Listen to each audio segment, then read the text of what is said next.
असहयोग आंदोलन की समाप्ति के बाद कांग्रेस में एक नई विचारधारा ने जन्म लिया, जिसके सूत्रधार मोतीलाल नेहरू एवं चित्तरंजन दास थे। इन्हें परिवर्तनवादी कहा गया क्योंकि ये विधानमंडल में प्रवेश करके आंदोलन को आगे बढ़ाना चाहते थे। वहीं दूसरी तरफ अपरिवर्तनवादी, जिसमें राजगोपालाचारी, डॉक्टर राजेंद्र प्रसाद, वल्लभ भाई पटेल शामिल थे, ये विधान मंडल में प्रवेश नहीं चाहते थे। कांग्रेस के 1922 के गया अधिवेशन की अध्यक्षता चित्तरंजन दास ने की। उसमें मोतीलाल नेहरू और चित्तरंजन दास ने कांग्रेस से त्यागपत्र दे दिया तथा मार्च 1923 को इलाहाबाद में कांग्रेस खिलाफत स्वराज पार्टी की स्थापना की, जिसके अध्यक्ष CR दास एवं महासचिव मोतीलाल नेहरू थे। स्वराज पार्टी का निर्माण का मुख्य उद्देश्य था कि विधानमंडल में प्रवेश कर उन्हें काम न करने देना तथा 1919 के भारत शासन अधिनियम का उच्छेदन करना। श्रीनिवास अय्यर, जो मद्रास प्रांत में स्वराज पार्टी की स्थापना की, तथा NC केलकर स्वराज दल के प्रमुख नेता थे। नवंबर 1923 के चुनावों में स्वराज पार्टी ने विधानमंडल में 101 सीटों में से 42 पर कब्जा किया और प्रांतीय विधानमंडलों में स्वराज पार्टी को मध्य प्रांत में पूर्ण बहुमत तथा बंगाल में सबसे बड़े दल के रूप में तथा बम्बई एवं उत्तर प्रदेश में संतोषजनक सफलता मिली। स्वराजियों की एक और बड़ी उपलब्धि थी कि 1925 में विट्ठल भाई पटेल को केंद्रीय विधानमंडल का अध्यक्ष चुना गया।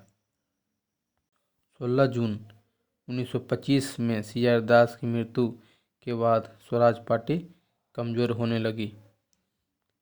चित्तरंजन दास को देशबंधु कहा जाता था। देशबंधु का तात्पर्य द फ्रेंड ऑफ नेशन।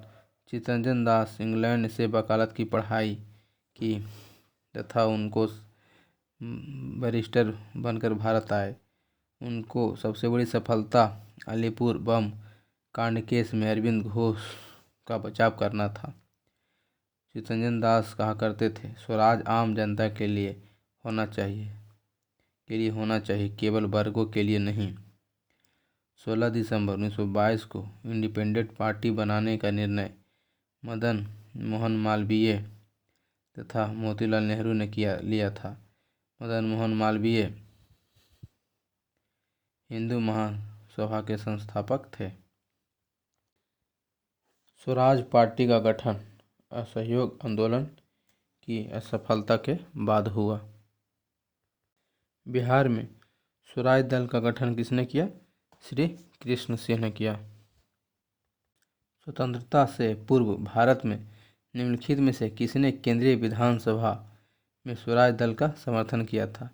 जिन्ना, मोहम्मद जिन्ना ने। नवंबर 1923 में विधान परिषदों के चुनाव हुए। सेंट्रल लेजिस्लेटिव असेंबली की 101 निर्वाचित सीटों में से 42 पर स्वराज पार्टी की जीत हुई। मध्य प्रांत में इन्हें स्पष्ट बहुमत मिला। बंगाल में सबसे बड़े दल के रूप में उभरे तथा बम्बई तथा संयुक्त प्रांत में भी इन्हें अच्छी सफलता मिली। मद्रास और पंजाब में जातिवाद और सांप्रदायिकता की लहर के कारण इन्हें खास सफलता नहीं मिली। सेंट्रल लेजिस्लेटिव असेंबली में स्वराजियों ने एक साझा राजनीति मोर्चा बनाया। इसमें जिन्ना के नेतृत्व में उन्हें समर्थन उदारवादी व व्यक्तिगत रूप में कुछ विधायक जैसे मदन मोहन मालवीय शामिल थे। किसने कहा था स्वराज आम जनता के लिए होना चाहिए, केवल वर्गों के लिए नहीं? चित्तरंजन दास ने कहा था। कांग्रेसी नेता द्वारा मॉन्टेग्यू चेम्सफोर्ड रिपोर्ट की निंदा करने पर कई नरमपंथियों ने पार्टी छोड़कर निम्न में से कौन सी पार्टी का गठन किया? Indian liberal federation. मॉन्टेग्यू घोषणा के संबंध में कांग्रेस में मत भिन्नता के फलस्वरूप कांग्रेस में पुनः विघटन हुआ। 16 दिसंबर 1922 को इंडिपेंडेंट पार्टी बनाने का निर्णय किसने लिया? मदन मोहन मालवीय तथा मोतीलाल नेहरू ने। सेंट्रल लेजिस्लेटिव असेंबली का प्रथम भारतीय अध्यक्ष विट्ठल भाई जे पटेल बने।